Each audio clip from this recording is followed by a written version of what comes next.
Nazalaka nesengo ya koyeba ke boza tellement ebele ya kolanda Mag FM ya mokolo lelo yango ebandi mbote na bino.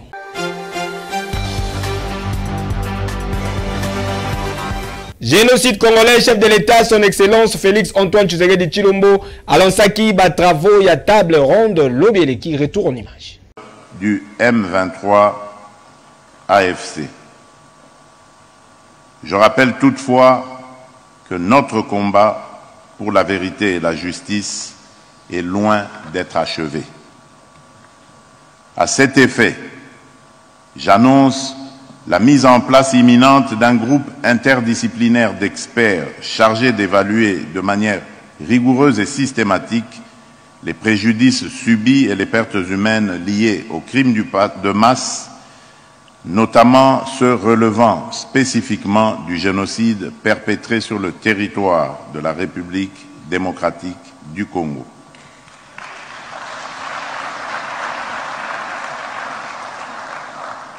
Distingués invités, mesdames et messieurs, cette table ronde doit nous permettre non seulement de témoigner, mais surtout de construire ensemble une stratégie nationale efficace pour obtenir la reconnaissance internationale du génocide commis sous notre sol et pour consolider durablement la paix dans notre pays.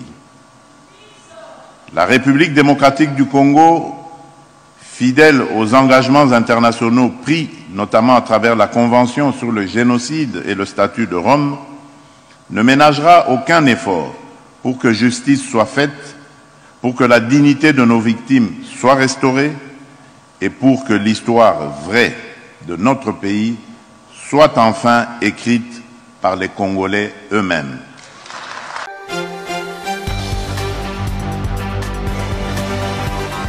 Formation et gouvernement et cohésion nationale. Et Sengeli Boy qui est conseiller spécial.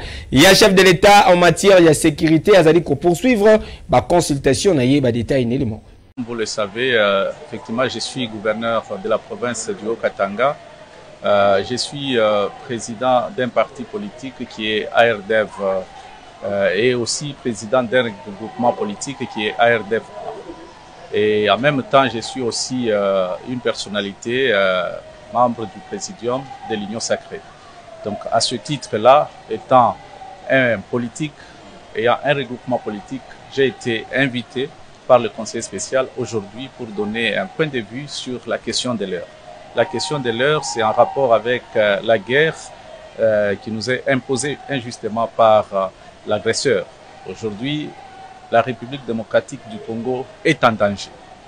Le danger, c'est que c'est le risque de la balkanisation. Si nous ne faisons pas attention, notre pays risque d'être démorcelé en partie. Et ça, nous ne pouvons pas accepter. Et donc, répondre à cette invitation, c'est répondre pour un camp qui défend la patrie. Le camp de la patrie, c'est le camp qui défend l'unité nationale. C'est un camp qui prône la cohésion nationale. Et donc, nous sommes d'avis qu'aujourd'hui, face à ce menace, il faut un gouvernement. Ce gouvernement qu'on peut appeler d'union nationale pour défendre les causes de la République. La population en a besoin. En ma qualité de personnalité membre de l'Union sacrée de la nation, qui est la plateforme politique créée par le président Félix Antoine Tshisekedi, j'ai eu le plaisir d'être invité par celui qui l'a institué comme son émissaire pour consulter l'ensemble de la classe politique congolaise, son conseiller spécial en matière de sécurité, le professeur Eberhard Kolongele, discuter avec lui sur cette initiative. Et puisque vous voulez savoir quel sens je donne à cette initiative, je voudrais vous dire tout le bien que j'en pense, dans la mesure où nous sommes aujourd'hui un pays agressé, un pays partiellement avili dans sa partie est. Au moment où nous parlons, depuis 30 ans, les fosses communes qui ont reçu les corps de nos compatriotes en reçoivent de nouveau. D'autres Congolais qui sont en train d'être tués chaque jour, et peut-être même qu'au moment où nous parlons, il y en a qui passent de vie à trépas entre les mains de ces agresseurs rwandais. Donc le chef de l'État, qui est le garant de la sécurité et du bien-être de l'ensemble des plus de 100 millions de Congolais, avait le devoir d'appeler tous ses compatriotes à ce moment d'introspection. J'appelle ça de l'introspection, parce que nous devons savoir d'où nous viennent ces malheurs qui s'abattent sur nous de manière discontinue, on va dire depuis les 3 dernières décennies, mais pour quelqu'un qui connaît l'histoire du Congo comme moi, je peux dire que c'est depuis les années d'indépendance. Notre plateforme s'appelle plateforme Fifi Masuka, qui regroupe à son sein 3 regroupements, A24, A25 ainsi que AN. Et nous avons au total aujourd'hui à l'Assemblée nationale 27 députés nationaux ainsi que 30 députés provinciaux. Donc c'est pour dire que notre plateforme est établie à travers toute la République démocratique du Congo. Nous tenons aussi à remercier en tout cas à remercier les chefs de l'État qui a convoqué ces consultations pour consulter la population ainsi que la classe politique concernant la situation aujourd'hui qui est une situation préoccupante. Préoccupante parce que notre pays n'est plus dans sa totalité, notre pays est dans sa partie est, occupé par les étrangers, par les ennemis de notre pays. Voilà la raison pour laquelle nous sommes venus, nous avons été invités et nous tenons à remercier l'équipe qui nous a reçus sur les consultations.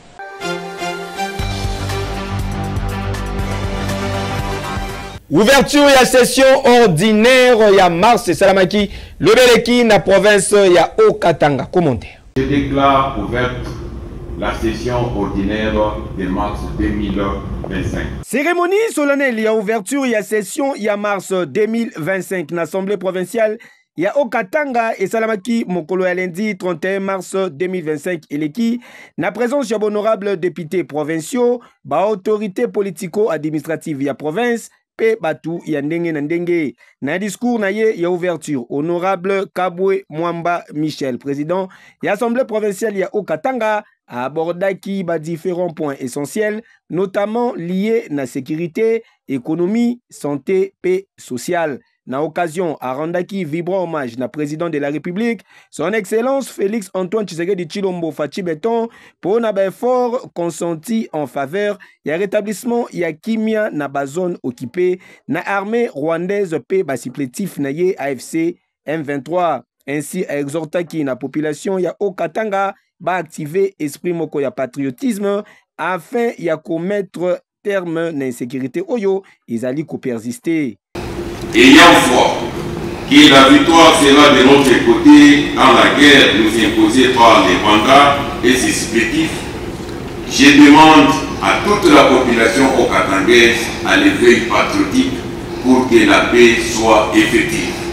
En tant qu'homme genré, je rappelle à toutes les femmes haut-katangaises qu'en cette période d'agression que traverse notre pays, la voix de la femme dans la sensibilisation et la mobilisation compte beaucoup pour sortir notre pays dans cet état de choses.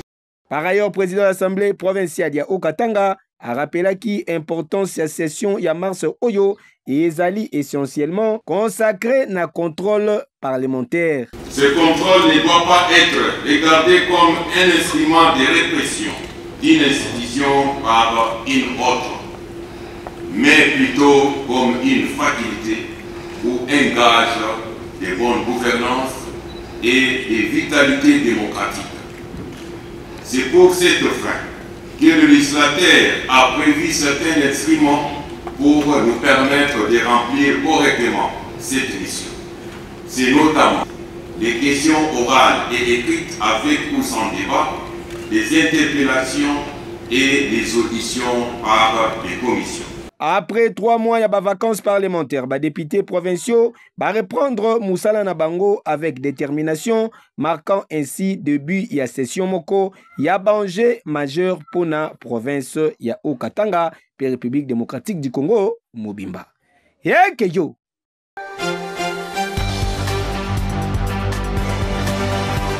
Toujours dans la ville province ya Kinshasa pour na koyebi sabino ke awape assemblée provinciale bazalaki ouverture ya session ordinaire ya mars esika wapi balobelaki makambo etali conditions de vie ya population pe situation sécuritaire pe humanitaire na République démocratique du Congo kasi sengeli boyeba ki na part na ye élu ya Kinshasa Jean-Jacques Tembele atalisi ke akomene ba action na oyetali insécurité na ville province ya Kinshasa. Na ba commune mosusu ba ete biso ba député ba éli provinciaux tozongi musala na biso na session ya mars lelo le 31 touti kolanda discours ya mokonzi ya ngumba ya assemblée provinciale touti kolekisa 3 mois na biso na ba base na biso oyo permetaki biso toyeba totambola na ba quartier moko na moko koyeba ba difficulté ya population mais to se rendre compte que la promesse mingi ezalaki epesamaki ezolanda penza te lolenge esengelami yango tolobi na moment oyo tozongi tokosala ete premièrement baorientation mokonzi ya mboka apesi na moment oyo tozotraverse ya moment ya guerre na province mingi eza touché e biso Kinshasa toza capitale na kolanda mibeko na recommandation ya mokonzi ya mboka tokozwa bamesure oyo kosala ete badécision ya mokonzi ya mboka ezala réellement respecté d'une part et de l'autre tokosala ete babesoin nyonso touti korecueillir na terrain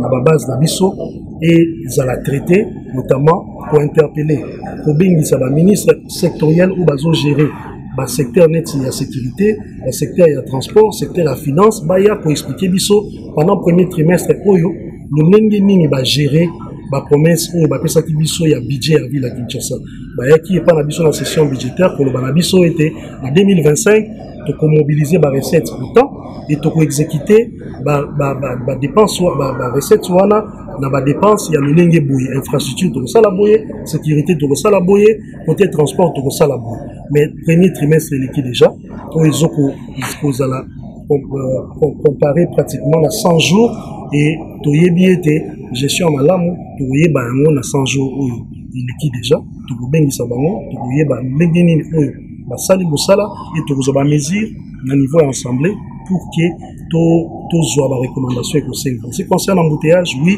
que le secteur de transport est un secteur où ils ont géré à la fois la province, le gouvernement central, la commission et Tsamaki pour la mesure où il faut accompagner le secteur de Bissowana pour éviter l'embouteillage, pour évaluer ensemble le ministère du transport, tant que vous avez au niveau de contrôle, au niveau d'interpellation, pour qu'il puisse expliquer les mesures de motivation et mise en œuvre à la décision. Évaluation à ces jours. Est-ce que la mesure rencontrer réellement besoin de la population? Est-ce que la population a trouvé compte dans la Makambouana? Et par après, nous avons une décision pour que Eli ou voter comme député, tu as contrôle de Kinshasa, réellement que l'obéli na bango bazosala mosala sanza.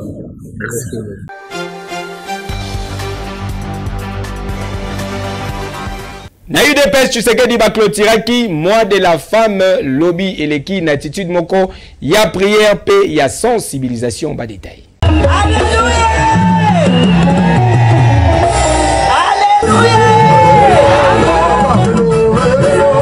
Alléluia. Ezalaki somo opesi mbwa aboyi lobi eleki na esplanade ya permanence ya 11e rue na commune ya limité na initiative ya honorable secrétaire général Augustin Kabuya Chilumba dit AK47. UDPS Tshisekedi parti au pouvoir, baklotiraki mois de la femme, mois de mars na bango kitoko avec un pacte paix idéologie.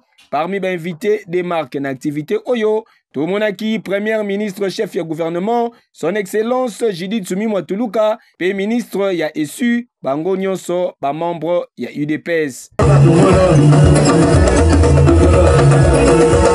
Prenons parole, secrétaire général ya parti présidentiel, Augustin Kabuya AK47, Atalisaki Boye. Potika bandeko na biso bazana ba territoire occupé na maboko Nzambe. Potika mapinga na biso na bandeko na biso ba wazalendo na maboko Nzambe. Na allocution na ye Premier ministre Judith Suminwa Tuluka exhortaki na assistance ba rejoindre Front Populaire au-delà ya ba front. Ndenge nazala ki koloba. Likambo oyo ezwi biso eza ya munene. Kuna na est banguna bakoti na mboka. Mais likambo yango ça fait plus de 30 ans. 30 ans oyo bitumba ezalaka kaka na mboka na biso. Yango wana tolobi lelo. En dehors ya front ndenge ba soldats, ba militaires, ba wazalendo bazosala to bandaki front diplomatique. Tozana front médiatique mais nga lelo na bengi Front Populaire ou tolobi congolais, congolaise Telema. Congolaise Telema pour lelo tozo sukisa sanza oyo ya mars, mois de la femme. Bino ba maman, ce qui tolobi Telema ezate que pour bino nécessairement bokele bitumba. Mais likambo oyo ezwi biso kuna na est ezaneti bakati yo musapi bakati yo loboko zoto mobimba ekoyoka pasi yango bongo te.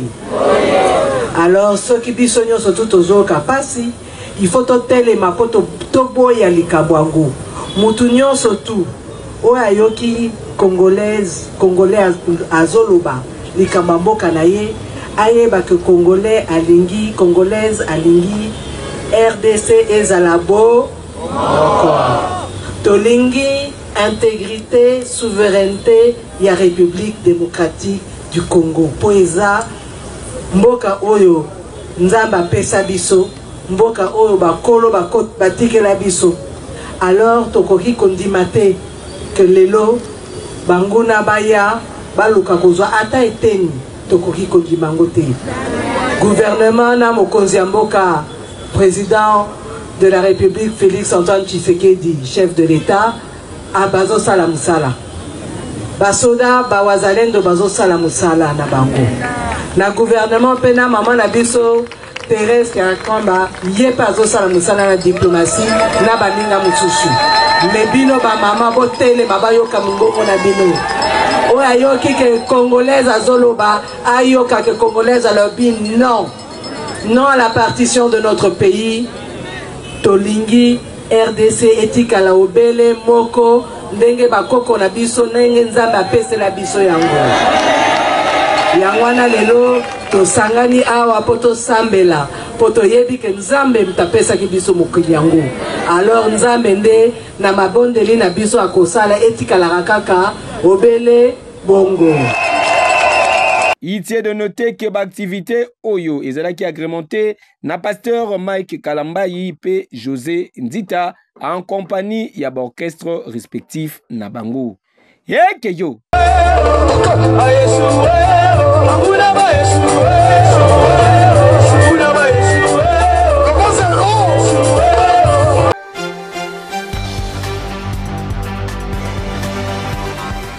Maître Yabru Fiston ministre d'État, ministre de la Justice, à saisir auditeur supérieur Kassina Oetali, la police nationale congolaise, Basengi, population, base à la concentrer, base se laisser manipuler, désinformer, détail élément. Le service d'information et de communication de la police nationale congolaise tient à fixer l'opinion publique par rapport aux informations en circulation sur les réseaux sociaux, informations faisant état du décès du brigadier de première classe Kabeya Senda Fiston de la police de circulation routière ville de Kinshasa.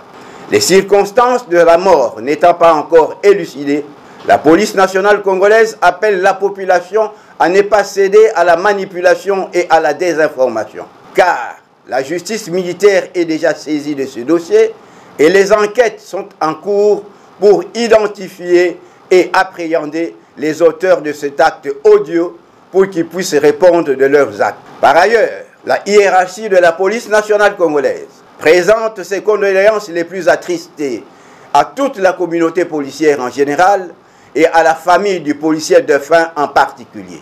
ainsi fait à Kinshasa le 30 mars 2025, signé le directeur chef service d'information et de communication de la police nationale congolaise, Mavungu Mangoma Julien, commissaire supérieur principal.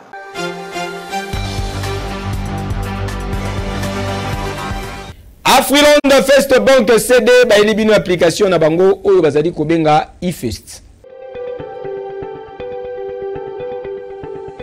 Boye malamu na eFirst moko ya ba application web ya Afriland First Bank CD. Aux clients Afriland First Bank CD, vous allez na téléphone ya modèle smartphone, tablette, topé lisusu ordinateur, yaka na lombango na moko ya ba agence ya Afriland First Bank oyo izwami pene na yo. Okozwa bongo na nzela ya message, lien oyo ezali na mot de passe na yo po okota bongo na kati ya application web na yo. Ozali na makoki ya koconsulter solde de compte na yo, okoki pe lisusu kotala historique de compte na yo, topé lisusu relevé de transaction. Okoki kosala ba virement compte à compte, ba virement interbancaire, topé lisusu ba mise à disposition. Et soki wana te, ozali pe na makoki ya koyeba état ya ba engagement na yo, topé lisusu état ya crédit na yo, ya kosala demande ya chéquier na yo, pe makambo ebele. Na eFirst, gestion ya compte bancaire na yo ezwami na maboko na yo. Afriland First Bank, the pact with success.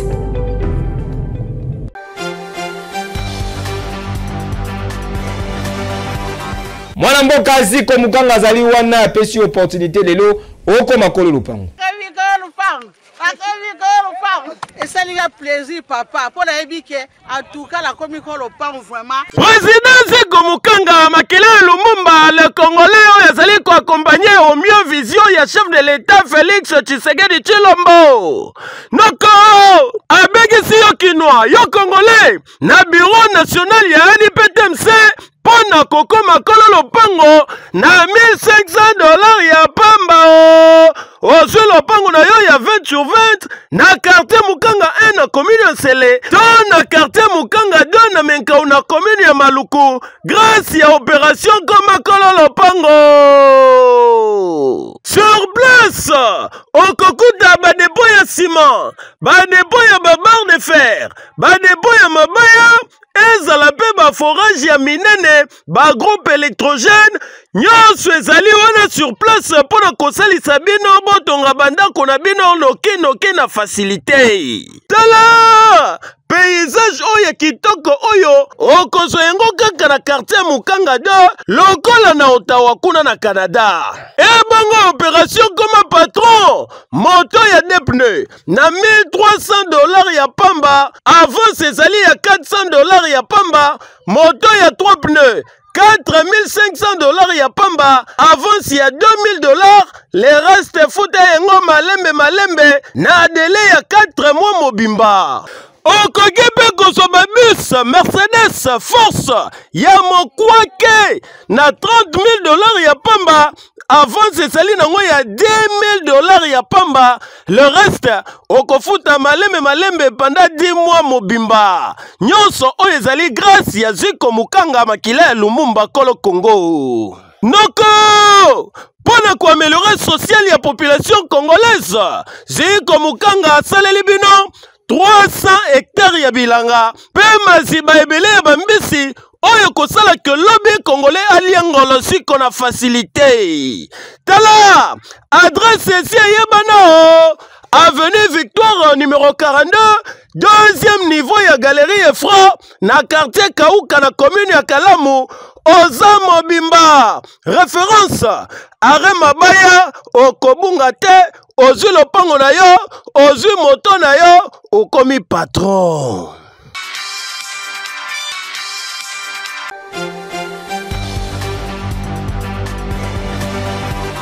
Na rivière Gombe sur avenue de la Libération Fulu et Salamina Kati ya Mai bazali komitu na soki gouverneur ya ville province ya Kinshasa asalaka nini ba détail ya moko.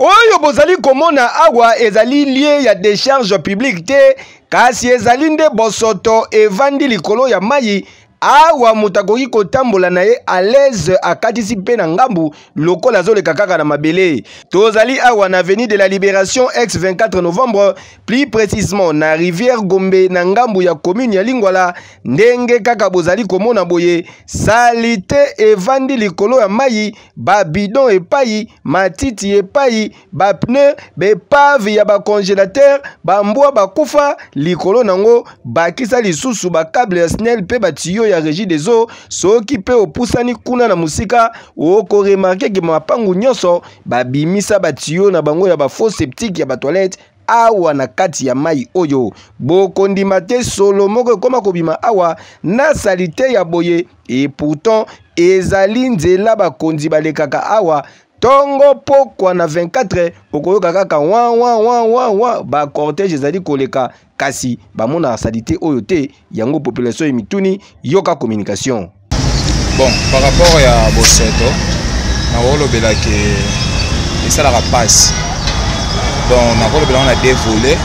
Premier volet c'est par rapport à la responsabilité de la police.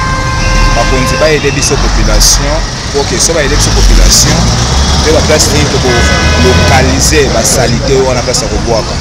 C'est là la passe que au Mélimaï, au Lebitabe, comme on a place au boire quand ça l'aime sous 100 mètres, au salaire sous 50 mètres, 2 mètres, au Simbelo on a beaucoup de place à boire quand on mais les à caniveau et comment le la place comment boire à Bosoto au lait le place à poubelle tant qu'on a bombé au moins la place nini au pena qui ça peut tout boire à la poubelle la certaine addition parce que on a pas contribution sur population au lait le on a aussi ici au bois qui en haut tandis que mon contact a roulé na kata moto ka c'était zate ana kata bureau ne c'était zate mais biso to libanda via salité des autres produits aux awangungi si qu'on a minute to on a Apollo yaka na mopepe via salité.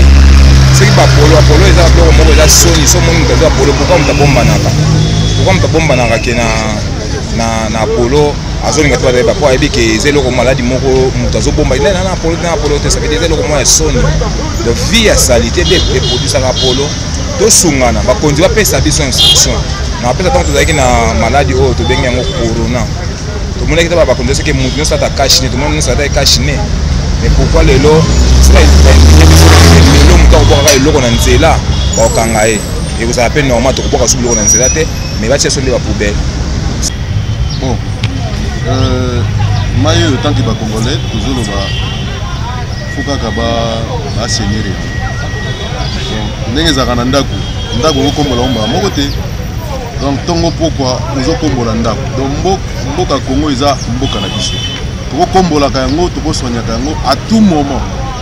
Donc etani bosoigner mboka bobongisi botumbi tout ça bapaya bazoya à tout moment nyonso wana esalaka honneur ya mboka. Et puis tout nanga eza wapi eza na 24 là tout le monde bazokota bazobima bakota na entrée à Gombe. Donc on fait ça donc faut propriété zala comme la loi comme la école balobi yango que la propriété c'est la grande règle de la santé. Donc so boye les bota ba maladie belé et puis ça la propriété dans la santé. Oh, dans balobi na constitution article 16 que la vie humaine est sacrée.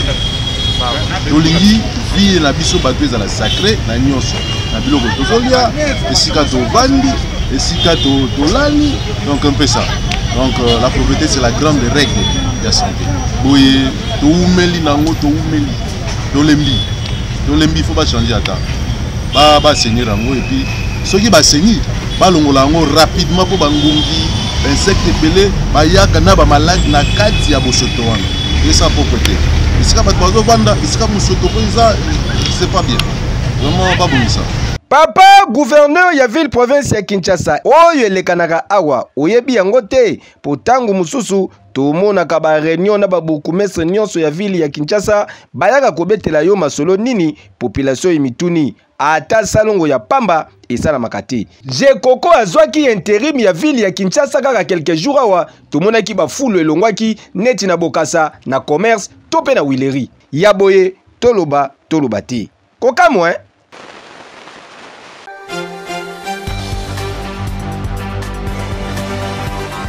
Magasin mokolo lelo komi na suka, merci pour na confiance et fidélité olingi osalisa manifestation na yo na tindi yo kende mbangu na salle de fête et d'événement Agora na Avenue Caniveau na quartier Beaumarchais na commune ya Barumbu soki kako komi na bâtiment on a Hôtel Phoenix ozali mobimba ko bénéficier na ba service tabango nyonso ndenge kaka ezalaka avec un pacte pe idéologie. Il faut que souligner pe na ba prix Yabana Mboka Israël qui massi azalaki na sima ya caméra ingénieur Kajou Mumbini azalaki na régie finale Bama Tabaki te ba balkola ma bénéfice Manibo ika machine na préférable.